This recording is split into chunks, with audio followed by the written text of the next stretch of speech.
a la que le gusta mucho jugar como con la fragmentación, como que tú eres una autora muy, hasta me atrevería a decirlo, arqueológica de alguna manera, ¿no? Tú haces arqueología con tu narrativa, porque claro, la Anticetera era la cosa esta del aparato que están buscando reconstruir, y aquí es toda esta cosmogonía polinesia que de repente aparece en México, digo arqueológico también porque está toda esta cuestión de las estatuas, que al final no son más que, pues pareciera ser la memoria solidificada de estas personas que han desaparecido y que no son cualquier persona. O sea, a mí me encanta cómo la novela arranca justamente pues con una historia muy personal, que es la historia de Eloísa, que por cierto, también ahí noté un guiño a la novela anterior, porque qué onda con que Eloísa. Repitiendo Eloísa. Ajá, eso me llamó mucho la atención y dije, qué interesante.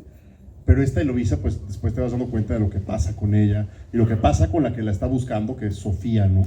Esta académica de literatura, parece ser, bueno, no, más bien de estudios polinesios y como de el Pacífico Central, en medio de este México que no es necesariamente distópico porque no es del futuro como tal, es como más bien ucrónico, donde está esta suerte de espiritualidad. Eso me llama mucho la atención a mí, no sé, o sea, de pronto como que existe este boom por los mapas, los matangs estos que representan el futuro, y van apareciendo más personajes, que al principio una dice, bueno, porque es un párrafo y estamos con Sofía, luego en el siguiente estamos con otro personaje que cuando leen la novela también es muy interesante, se llama Luciano, luego está mi personaje favorito de la novela, que es Ana, por supuesto, yo amé totalmente todo el trip por Ana, y al principio tú dices, bueno, ¿qué tienen que ver esos personajes? Pues conforme te vas clavando y te vas picando, porque te picas, porque además cada una de esas historias fragmentarias pues te va enredando en situaciones bastante pues complejas, y te picas y dices, güey, quiero saber qué pedo con esto, ¿no? O sea, me quedé clavada con Ana, quiero saber qué pedo con su mamá, etcétera, etcétera. Conforme vas avanzando, esas historias van como un matang, precisamente, van enlazándose unas con otras, ¿no?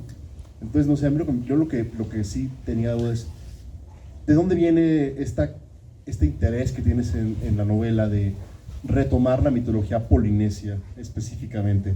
¿Por qué la mitología del Kon-Tiki, con toda esta narrativa también que tú lo sugieres así, muy de repente como crítica con la colonialidad, con esta apropiación de conceptos, etcétera?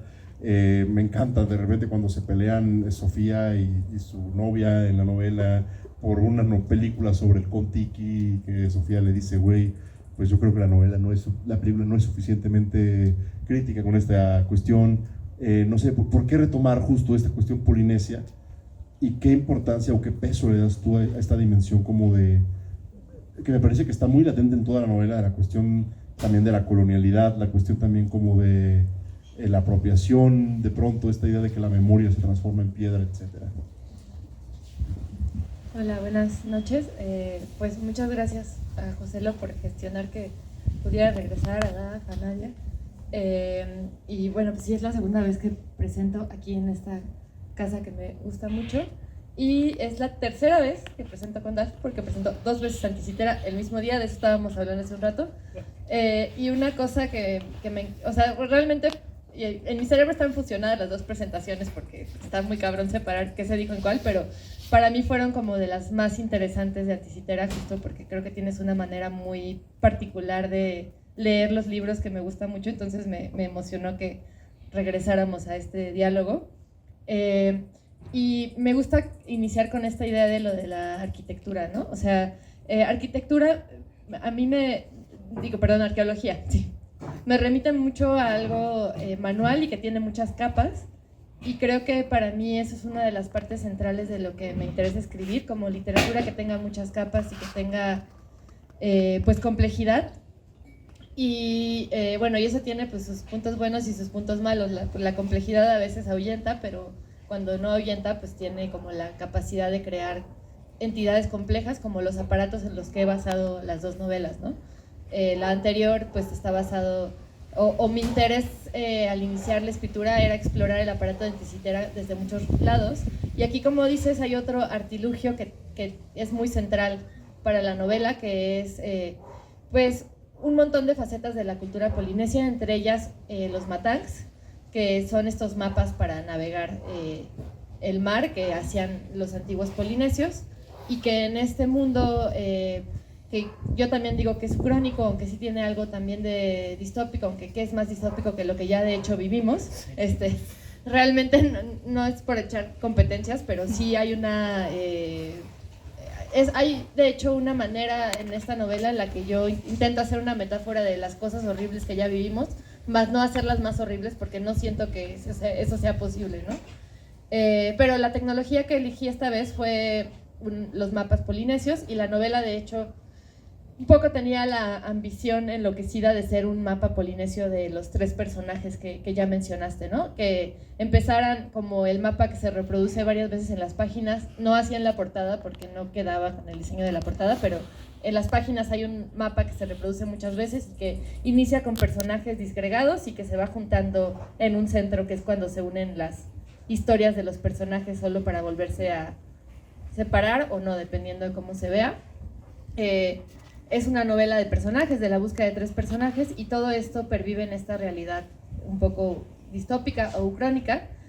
Y yo llegué a la cultura polinesia por puro azar, o sea, llegué por un post en Facebook, creo que lo digo al final en las notas, en el que vi un mapa polinesio y me pareció un objeto hermoso y enigmático, y me pareció que quería entender por qué no sabía nada. O sea, especialmente todo partió de eso, de lo que decías un poco de la colonialidad y demás, y de cómo nuestra historia está narrada solo desde un punto de vista, y todo lo que se sale de la investigación de nuestra arqueología con la cultura judio-cristiana, con griegos y romanos ahí medio puestos en algún lado, es totalmente invisibilizado, es como si no existiera, ¿no? Y me llamó mucho la atención enterarme de esta tecnología tan compleja, estas culturas tan complejas que tuvieron la capacidad de colonizar un territorio tan vasto y tan insólito como es el Pacífico, con islas que están absolutamente separadas entre sí.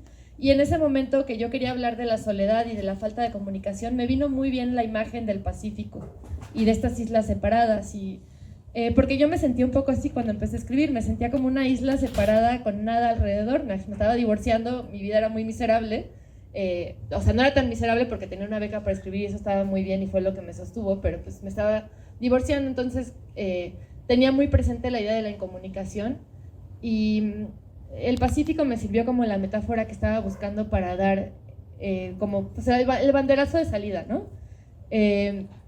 Y luego me empecé a preguntar qué pasaría si en vez de tratar de hacer una obra de ciencia ficción que se base en tecnología como cohetes y súper avanzado, o lo que entendemos por avanzado, se basara en una pieza arqueológica que para mí es igual de avanzada que cualquier tecnología similar, que son estos mapas que sirven para navegar un territorio pues bastante inhóspito, pero que al mismo tiempo desde nuestros parámetros y nuestra concepción de lo que es tecnológicamente valioso y del progreso, ya parecen una cosa pues que no tiene ningún sentido, ¿no? Que son como varas y coco y así. Y dije, ¿por qué no tratar de crear algo desde ahí? ¿Y por qué no tratar de hacer que sea una historia que sea ciencia ficción, sí, pero ciencia ficción de las emociones, ¿no? Que esté más centrada en cómo los personajes actúan desde sus heridas que en una gran faramalla y fuegos artificiales, pero al mismo tiempo pues la novela tiene como un corazón de thriller, ¿no? O sea, no es un thriller hardcore, pero sí tiene como esta investigación que mencionabas del personaje de Sofía hacia su amiga Eloísa, que se perdió 10 años antes, y ese es como digamos que el eje de mi matang, ¿no? La historia de Sofía con Eloísa. Pero bueno, pues creo que de ahí vino toda la locura de hacerlo polinesio. Me interesaba también investigar como un poco acerca de... o sea, para mí las novelas son investigaciones de algo o de muchas cosas, y a mí me interesó tanto la cultura polinesia que dije, ¿por qué no me embarco en un viaje de 6 años de escritura para tratar de conocer un poco más de esto que me parece tan fascinante?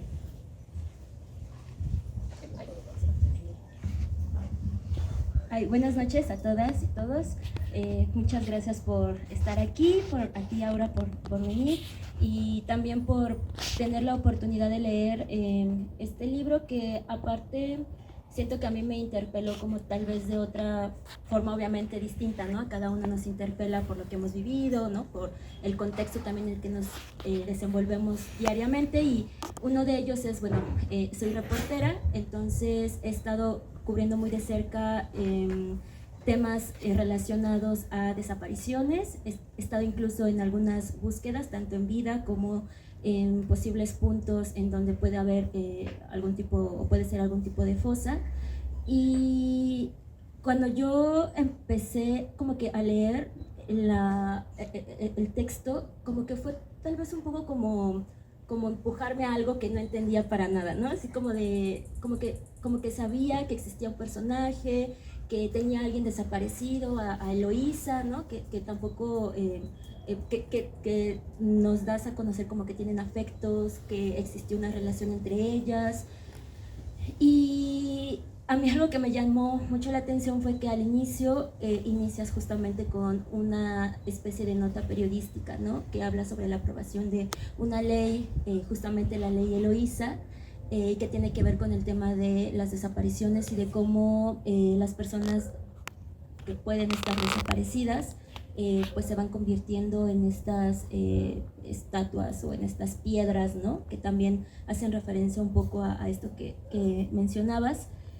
Y yo me ponía a pensar mucho en la relación, como que por una parte el tema de la memoria, que también lo comentaba Dafne, sobre, por ejemplo, los memoriales, ¿no? Que hay a lo largo del país, ¿no? Que son memoriales para indicar que en ese lugar o en ese contexto o en cierto año ocurrió algo, ¿no? Y, por ejemplo, están las antimonumentas también, ¿no? Recuerdo, o se me viene mucho presente la antimonumenta que se puso enfrente del Palacio de Gobierno de Chihuahua, justamente cuando asesinan a Marisela Escobedo, esta madre activista que buscaba a su hija, bueno, más bien que fue víctima de feminicidio y que buscaba pues al asesino de su hija, ¿no?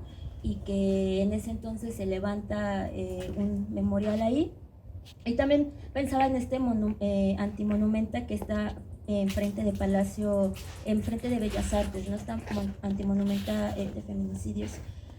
Pero también, por otro lado, el tema de vincular la memoria con los objetos, ¿no? O en este caso con una estatua, algo de piedra, ¿no? Que puede ser esa persona, o que es la única forma de conservar algo que fue y que ya no está y que quedan ciertos afectos ahí. Y lo veía mucho también con el tema de los objetos, que significan o que toman un valor distinto, relevante para la memoria de las personas que buscan a sus familiares desaparecidos, ¿no? O incluso como estas otras formas de alargar la memoria en otros objetos. Por ejemplo, se me vino mucho a la mente el libro de receta, ¿no? Que es un memorial en donde madres hacen recetas, es un libro publicado y son madres que buscan a sus hijos y hacen o plasman ahí la receta la receta favorita de su hijo, ¿no? O de su familiar desaparecido. Entonces yo quiero preguntarte como ¿qué fue, o sea, por qué retomar el tema o hacer esta como analogía o introducir este tema de las desapariciones, que aparte hablan como de una crisis, sí, pero también habla como de todo lo que lastima y de toda la herida que existe, ¿no? Y que vivimos día a día. Ay, gracias. Híjole, pues creo que son varias cosas, ¿no? Bueno, primero partiendo de aquello de que empiezas escuchando voces en la novela, que es un poco esquizofrénico decirlo así, pero un poco así es. La semana pasada Elisa Díaz Castelo presentó la novela y me dijo una manera que yo no había pensado de entenderlo, que me gustó mucho, que es que es como si sintonizaras una radio y te tuvieras que escuchar un poco de lo que está pasando en la radio para saber qué está pasando realmente y quién está hablando, ¿no? Y luego cambiaras de estación y así entre personajes es como estar sintonizando constantemente la radio hasta que le agarras la onda a la voz y entonces ya es más fácil saber quién habla desde el inicio. Y solo quería decirlo de manera absolutamente gratuita porque me gustó mucho esa imagen. Aunque ya nadie escucha la radio, pero bueno, no importa, funciona de la misma manera. Y bueno, sobre lo de las desapariciones y los monumentos, eso tuve pues mucho tiempo para reflexionarlo a lo largo de la escritura, porque bueno, creo que mucho de lo que ocurre cuando escribes viene de la intuición, ¿no? No viene tanto de tener una claridad prístina, así de cómo vas a incluso hacer la metáfora que va a funcionar a lo largo de todo el libro. Y en este libro para mí fue un poco el caso, ¿no? O sea, yo tenía a un personaje, el personaje de Luciano, hablándole a una estatua, y tenía una voz muy clara que le decía cosas a esa estatua, y luego tuve que pensar qué significaba eso para mí, ¿no? O sea, primero vino la intuición y luego vino el significado, ¿no? Y entonces como que en todo este trayecto de la escritura, pues también me puse a pensar un montón en los monumentos y en los antimonumentos, y en que no todos los monumentos están hechos de lo mismo, por supuesto, ¿no? Que muchos monumentos oficialistas, de hecho yo diría que prácticamente todos, en gran medida sirven sí para rememorar, pero muchas veces para quitar culpas, ¿no? O sea, y para decir por parte de una institución oficial, aquí se hizo algo, ¿no? O sea, estamos haciendo algo y estamos recordando, y oficialmente aquí hay una placa que lo dice, y puede o no tener significado para las personas afectadas directamente por la situación, ¿no? Los antimonumentos, antimonumenta también, tienen otra peculiaridad y otra forma de existir en el mundo, porque vienen directamente de las personas que están viviendo las circunstancias, y por lo tanto tienen una potencia política pues mucho más grande que un monumento que pueda poner cualquier institución. Y para mí, bueno, además de reflexionar un montón acerca de monumentos y antimonumentos, la idea de tener todo un pabellón lleno de estatuas y tener todo el centro histórico lleno de estatuas, y en el libro se habla de que no solo es ahí, ¿no? Que hay otros lugares donde hay estatuas en el mundo, y que entre más violento era el lugar, más estatuas hay, lo cual es francamente sospechoso para Sofía, que es la voz más, digamos, crítica de esas cosas dentro de la novela. Me parecía que sí era una metáfora que podía muy bien hablarnos de la desaparición de alguien, ¿no? De este peculiar limbo que hay entre que una persona no esté de manera física, pero que esté presente todo el tiempo en las personas que la han perdido o que le han perdido. Y eso me pareció que era una metáfora muy potente, porque un poco lo que dice Sofía al inicio del libro, ¿no? Cuando no hay un cuerpo para hacer un ritual de entierro, hay toda una serie de procesos psíquicos muy diferentes, y no por nada ha existido a lo largo de la historia en muchas culturas rituales de entierro que tienen una potencia muy grande de sanación, ¿no?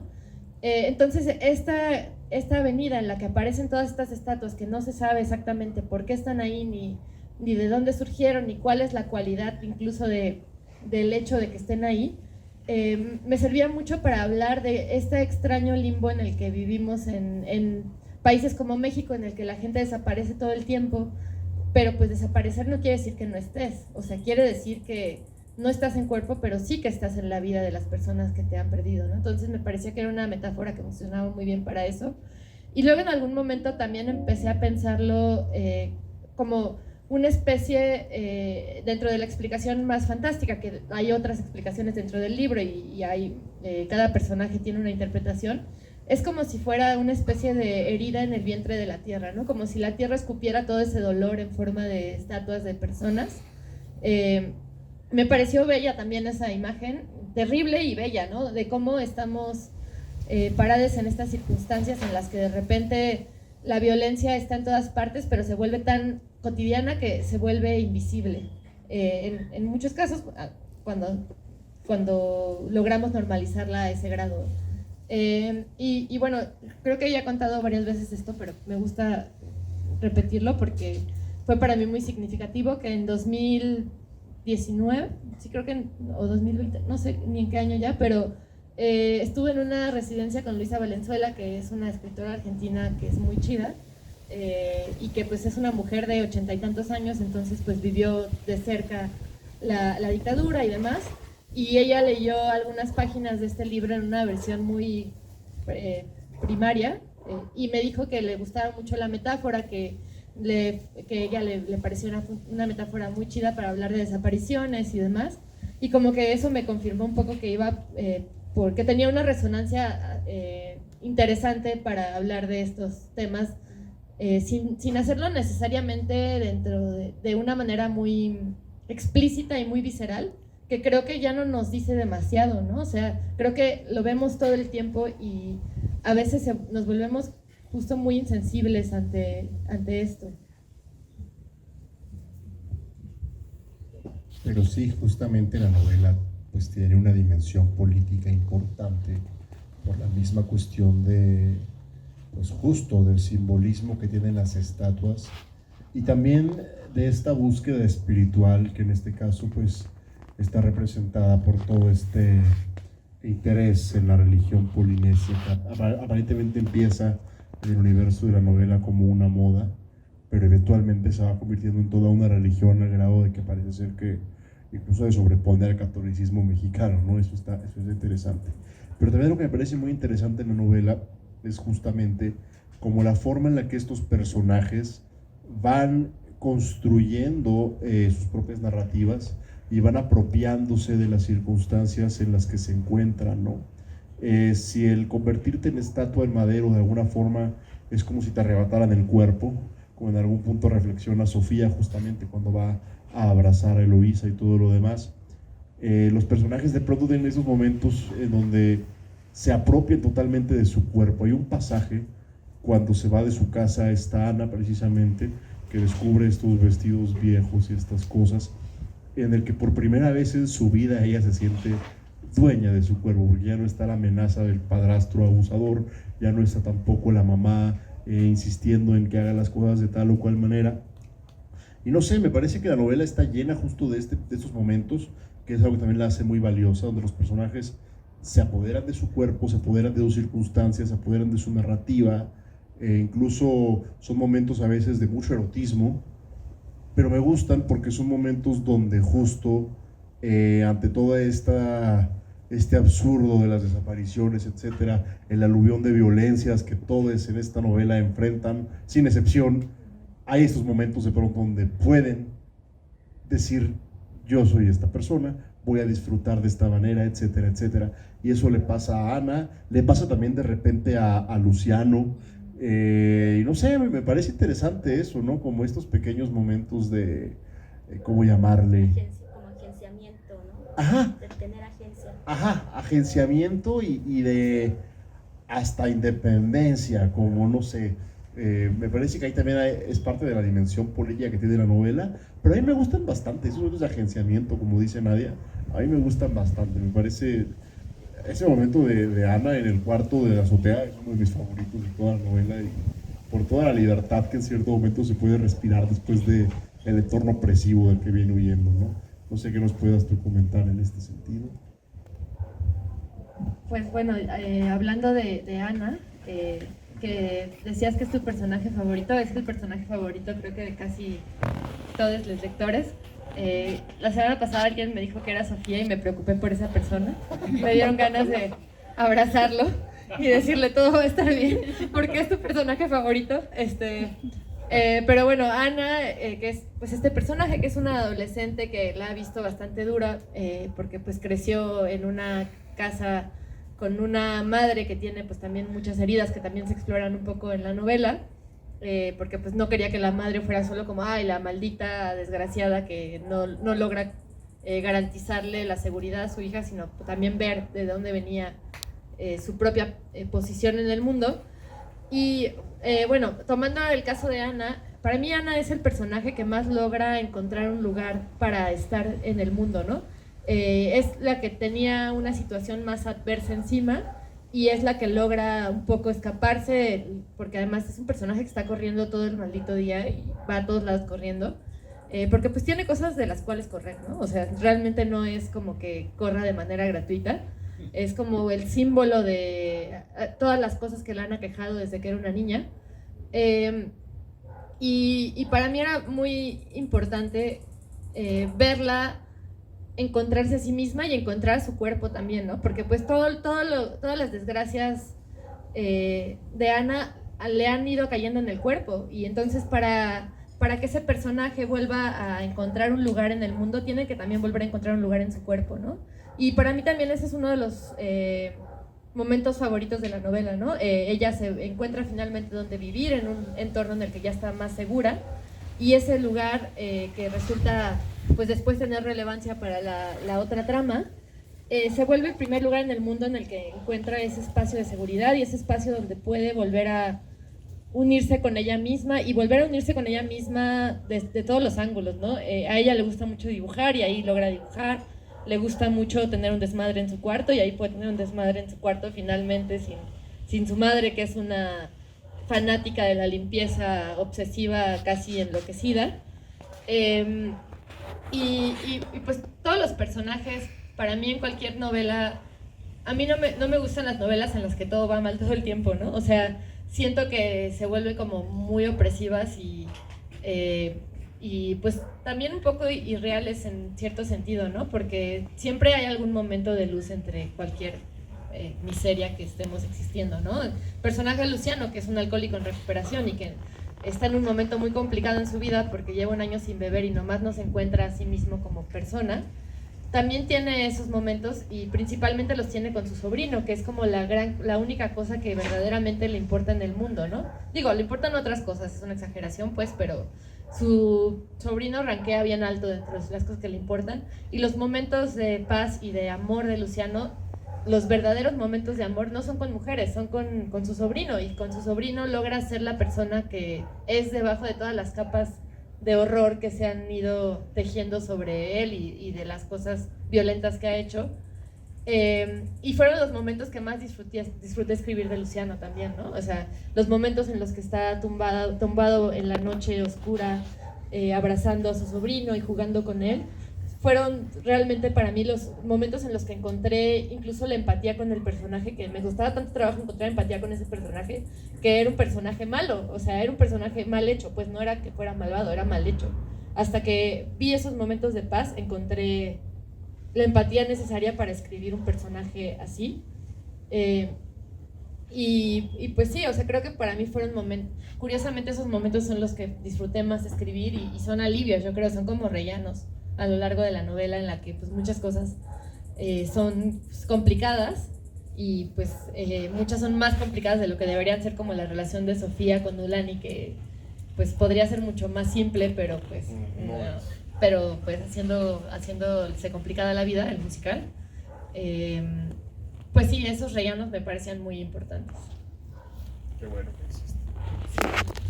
Justamente algo que también o sea, como que retomando un poco de estos respiros que hay a lo largo de la novela, me gustó mucho como el cambio de voces, que a veces, bueno, son tres voces distintas, pero dentro de esas tres voces distintas están hablando también todo el tiempo de una forma distinta, ¿no?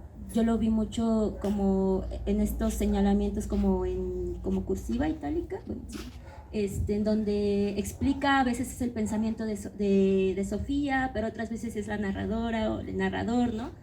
Entonces, yo también pensaba mucho en como esta forma tal vez sutil o no grotesca de hablar como de cuestiones que son realmente duras, ¿no? Porque, por ejemplo, retomando el personaje de Ana, hablas sobre el abuso sexual que vive, ¿no? Hablas también como esta historia de violencia machista, y también regresando al personaje de Sofía, ella habla mucho como constantemente se está cuestionando esta relación que tiene con su alumna, ¿no? Porque Sofía tiene una relación con Ulani, que es su alumna. Entonces como que yo, o sea, para mí eso fue como muy fuerte, porque, o sea, como que pensaba en estos cuestionamientos que ella misma se hace, e incluso que se proyectan en Eloísa, ¿no? Que tenía tal vez la misma edad cuando desaparecieron, ¿no? Y que son pensamientos o cuestionamientos que ella justamente los sostiene en el tiempo, ¿no? Y que se terminan proyectando en pues esta relación que tiene con su estudiante universitaria. Algo que a mí me parece muy fuerte era esto que mencionaba sobre gente que está con heridas o que está dañada, creo que así lo mencionabas, y que se vincula con estas otras personas que tal vez no tienen estas mismas heridas y que al final terminan reproduciendo esos patrones que incluso son de violencia, ¿no? Entonces, yo quiero preguntarte, y tal vez, no sé si se salga un poco como del libro, pero creo que retoma mucho como tu labor como escritora y de retomar este género como de ciencia ficción para hablar temas que son crudos y pesados y que terminan tal vez convirtiéndolos en una especie como de, no sé, como de algo que ves como que está lejano, pero que realmente son cosas que pasan cotidianamente, ¿no? Los abusos, la violencia, la cuestión de cómo nos relacionamos incluso con nosotros mismos y toda la carga que tenemos a cuestas, ¿no? Por el tema de las relaciones y de cómo nos vinculamos con las demás personas. Ay, pues,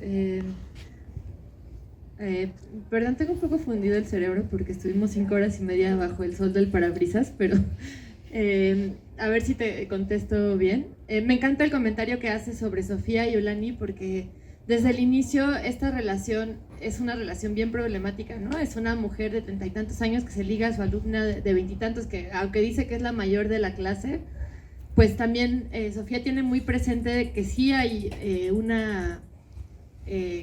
problema de poder en esa relación, ¿no? O sea, no es algo que esté haciéndose güey, está viéndolo y sin embargo sigue ahí. Y luego al mismo tiempo, pues está este tema de que Eloísa tenía la misma edad que Ulani cuando desapareció y que por lo que vemos de Sofía y lo que ella misma empieza a descubrir es que se quedó varada en la desaparición de Eloísa. O sea, 10 años han pasado desde ese momento y Sofía sigue emocionalmente varada ahí porque nunca quiso afrontar que era algo tan terrible para ella que necesitaba hacer un proceso que nunca hizo porque no quiso ver de frente los hechos que habían rodeado, ¿no? Y es lo que empieza a hacer a partir de el arranque de esta novela. Se encuentra con Ulani y eso es, digamos, que la llamada de atención que la invita a hacer todo lo que no hizo 10 años antes, pero en el camino pues se lleva entre las patas a Ulani, ¿no? Que como decías, lo dice Sofía en algún punto, gente herida que con sus heridas hiere a más gente, ¿no? Y para mí eso era una de las exploraciones principales de esta novela, más allá de que, pues sí, tenía como deseos más, digamos que snobs o intelectuales, no sé cómo llamarlos, de hablar del destino y hacer un ensayo sobre el destino y cosas un poco paralelas a la trama, pero también me interesaba muchísimo hablar de heridas, ¿no? Y de cómo las heridas son una especie de hongo que infecta todo lo que está a su alrededor cuando las personas no las gestionan de cierta manera. Y el personaje que más está en esa sintonía es sin duda Sofía, ¿no? Ella sabe que está haciéndole mal a Ulani y sin embargo sigue ahí, ¿no? Y también sabe que ella de alguna manera se siente como una incapacitada para moverse del lugar en el que está. O sea, no es que ella sea mala. Bueno, espero que al final quien lea el libro no piense que es mala, ¿no? Porque para nada yo la considero de esa forma. Creo que sí es una persona muy herida hiriendo a otra persona. Y para mí era bien importante esto de los personajes, que actúan desde un lugar que podemos entender y que, pues más allá, lo decías ahora, ¿no? Más allá de la faramalla que a veces pensamos que implica la ciencia ficción, para mí los géneros periféricos, ya ni siquiera son periféricos, pero los géneros no realistas, sirven para hablar también de temas bien realistas y bien cercanos desde otro ángulo, ¿no? Y como voltear un poco la mirada. Y los personajes para mí en este libro son personajes en realidad muy realistas, ¿no? Son muy realistas en el sentido de que son personas que podríamos conocer en un mundo que desconocemos, pero que al mismo tiempo nos habla de nuestro propio mundo y que están explorando temas que pueden ser cercanos. Por ejemplo, pues un montón lo pensaba en Luciano, ¿no? Este hombre que tiene, pues también se nos habla de las cosas que él ha perdido, pero también está muy ligado a la religión polinesia, que como está tan centrada en la idea de que el destino es algo que se nos da y que por lo tanto, como ya está dado, pues hasta dónde llegan nuestras responsabilidades, desde el determinismo.